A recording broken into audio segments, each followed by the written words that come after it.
I want you to think about this. In your entire lifetime, how much money has gone through your hands? How much? Let me explain what I mean by this. Maybe you made $73,000 last year at 28 years old. The first time you got a check was at 14 years old and it was $100. Add that all up and you'll come out with a number. $493,000, or $1.9 million, or $6.3 million, depending on who is watching this video. The question is this: how much is left in your wallet? Truly, really. What is in your wallet? Not what's in your wallet with capital choice. I'm talking like really, what's in your wallet? What do you have left? How much savings do you have left? And if you're not too happy with this question, it's very simple. The reason you don't have a lot of money left is because you don't know how to play the money game. Simple as that. So today in this video, I'm going to cover with you 20 rules of money. These are rules of money that I followed. And it's obviously from a lot of mistakes I made because there was a point in my life when I had made money. And there was nothing left in my pocket. I'm telling you from experience. But rule number 1 is the most important one.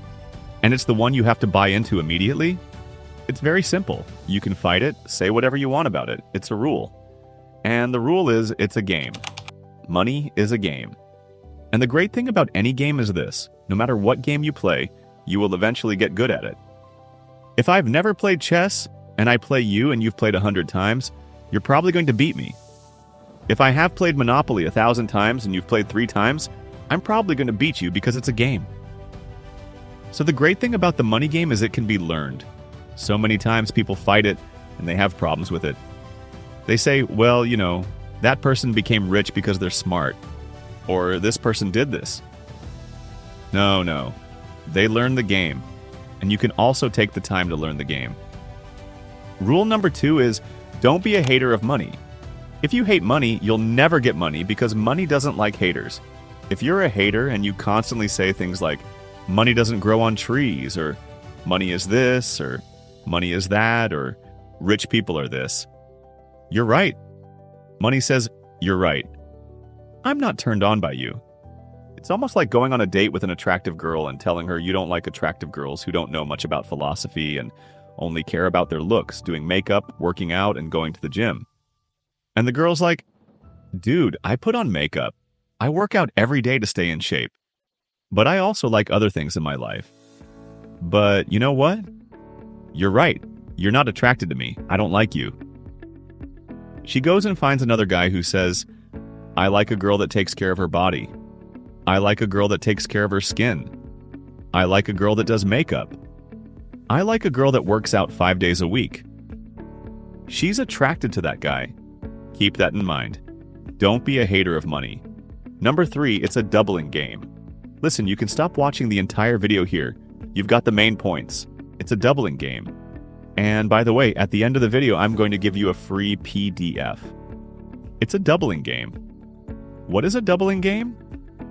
The entire game of money is about doubling your money. Let me explain it to you this way. If you right now have $1,000 in your bank account, if you're watching this and have $1,000 cash, you are 10 doubles away from $1 million. That's it. You're 5 doubles away from having $32,000. You're 13 doubles away from having $8,192,000. You're 14 doubles away from $16 million. It's a doubling game. So how soon can you double your money? That's truly the game. Can you take that $1,000 and double it to $2,000 in the next year? Now it's $2,000 in your account. Now you are 9 steps away from $1 million. You may say, Pat, I already have $100,000 in my account. Well, guess what? You're 4 doubles, 3 doubles away from $1 million. It's a doubling game. This becomes a piece of cake when you realize it's a doubling game. So the question then becomes what? How soon? This is the real game of doubles. It depends on 2 different things: risk tolerance and time horizon. You need to know yourself when it comes to money. Your risk tolerance depends on your age. If you're 65, your risk tolerance is going to be lower than when you're 22 years old, right? So you have your risk tolerance. You need to know yourself. Then the other part is time horizon. What is your time horizon? Time horizon could be I want to have $1 million 10 years from now. Great. If it's 10 years, what do you have right now? Then you have to play your doubling game.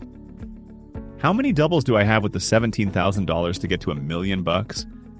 It's a simple game that you can learn to play as long as you know your risk tolerance, your time horizon, and what the amount is.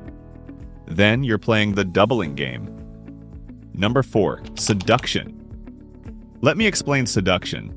I use the analogy with ladies because it's just how it is, okay? Money likes to be seduced. Money is attracted to seducers. Just like a woman doesn't like a desperate man, money doesn't like desperate people.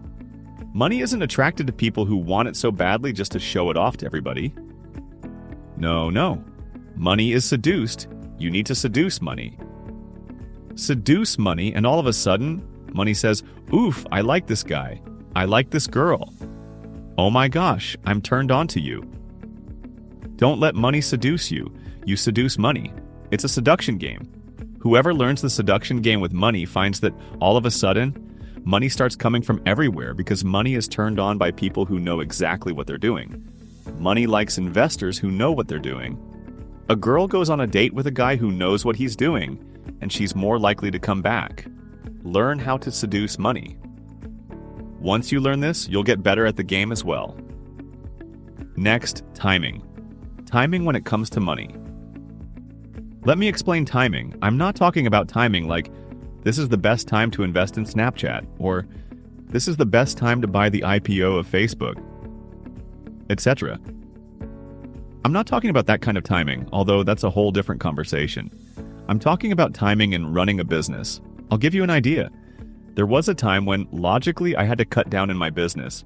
I had to get rid of 2 or 3 employees. Logically, I had to cut down, but I knew what I was getting ready to do, and I had access to all the information.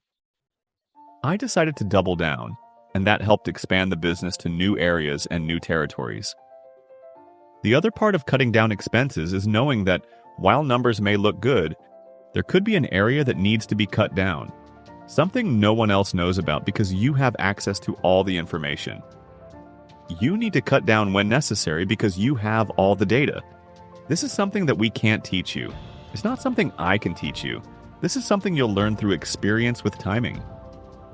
Timing when you buy, timing when you invest, timing when you stay light, timing when you stay liquid, timing when you make a move. There's a timing aspect to all of these decisions you'll make. Number 6, boredom. Let me explain what boredom means. Money needs to be moved. Again, if a girl is bored with you, she'll leave because you're too boring. Same with men. If a man is bored with a girl, he'll leave because it's boring. Money doesn't like to be bored. What do I mean? If money stays in a checking account, it will eventually go to somebody else who knows how to use that money. If money is just sitting somewhere and not working, it's too boring. So it goes to somebody else who knows what to do with it. You've got to make sure money is always moving. Money has to always be working for you. Always. Next, secret account. You always need to have a secret account. Let me tell you what a secret account is. It's an account that no one knows about. Your wife, husband, boyfriend, girlfriend, mom, dad, brother, sister. No one knows about this account. What is this account? It's a crisis account. A crisis account could be cash. A crisis account could be money sitting somewhere that no one knows about. Now you may say, Perry, you just talked about boredom, and now this? 2 completely different stories. You've got to have a crisis account that's not your emergency fund. I'm not talking about the standard emergency fund, which is the right thing to do. I'm talking about a crisis account. What saved the business when we were going through difficult times, when our company's checking account dropped to $13,000 with payroll, commissions, and everything else to cover, was my crisis account. We were about to shut down the company. It was that close. What saved us was the crisis account that I had. No one knew about it. That money showed up, went back into the business, saved us, and got us through the tough times. Now, we're here where we are today because I had a secret crisis account that no one else knew about. You always need to have a secret crisis account. Number 8, don't drive first class until you have $10 million in the bank. I see so many people spending $2,000 on a flight when they could spend $400. Listen, I'm 6 feet 4 inches, 6 feet 5 inches, 240 pounds, and do you know how many times I've paid for first class? 0. I don't pay for first class. Other people pay for my first class flights, but I don't. I've flown first class many times because I have the miles or someone else pays for my ticket. But I don't pay for first class. Why is that? Here's how I did the math. Obviously, I can afford it now, no problem, but here's my thinking. You're telling me $2,000 for a first class flight when I can get the same flight for $500? That's $1,500 saved. Multiply that by 9 flights in a month, and that's $13,500. You know what I can do with that money? That's 4 employees. That's marketing. That's expansion. Over a year, that's $180,000 to $200,000. Why would I waste that money? That's an executive I could bring in. That's 2 incredible employees I could hire. I don't pay for first class. Other people can pay for it. Once you've got $10 million and you want to fly first class, go ahead. At that point, you might as well get a private jet. But until then, don't fly first class. Next, comp plan. Let me explain what I mean by a comp plan. No matter what country you live in, I get emails from people in over 100 countries around the world. Some of you are upset about the communistic systems you live under. You ask me what to do, and I tell you, if it's not going to change, you have to leave.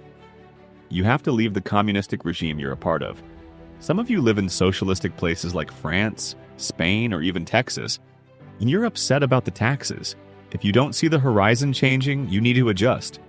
But regardless of where you are, rule number 1 about your comp plan is this. Your comp plan is your taxes. Study how you get taxed because that's your comp plan. Let me explain why the comp plan in America works so well. A lot of people say things like, I can't believe the tax structure in America benefits business owners. Why does it benefit business owners? Because business owners create jobs. If you create jobs, we give you tax benefits. If there weren't tax benefits or incentives for business owners, who would create jobs for the millions of people who need them? So you may say, well, Pat, if the incentives favor business owners, shouldn't I become a business owner? Yes. Every single episode is about you becoming an entrepreneur. Yes, you ought to be a business owner. You ought to be an entrepreneur because it benefits you and your comp plan. It positions you properly when you understand your comp plan. Rule number 10. End of the world mentality. Listen, CNN, MSNBC, Fox, Suze Orman, Dave Ramsey, whoever you follow, they all get paid to sell crisis. Why? Because if it happens, you've got to be ready for it. What happens is that people get afraid and think it's the end of the world. Like in 2008, when the market crisis happened, the Dow Jones dropped to 6,000 points. Everyone started pulling their money out. Today, it's at 21,000 points. Imagine if you'd left your money in, how much compounding money was lost simply because you thought it was the end of the world. You thought there was going to be a nuclear war. But let me ask you this. If a nuclear war actually happens, do you really think your money will matter? Come on, we won't exist. You've got to act as though a nuclear war isn't going to happen. Don't panic when everyone else is telling you the world is ending.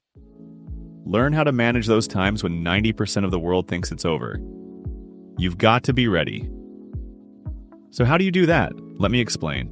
I was part of the community that thought it was always the end of the world until I realized how you become wealthy. It's during this time. During the time when it feels like the end of the world, you know who wins? Those who have cash. This is why it's important to have cash set aside. And I'm not talking about boredom money. I'm talking about cash set aside for when it's the end of the world so you can buy things. Every time a crisis takes place, a lot of people become wealthy. A lot of people become wealthy because everything is on sale. Everything is on sale during a crisis.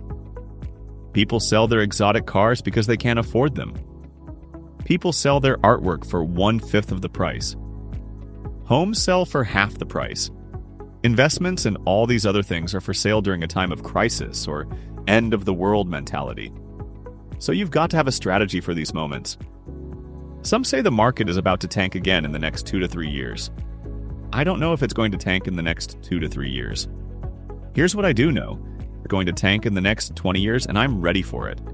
I have to be ready for it because there will be opportunities. You also have to be ready for it.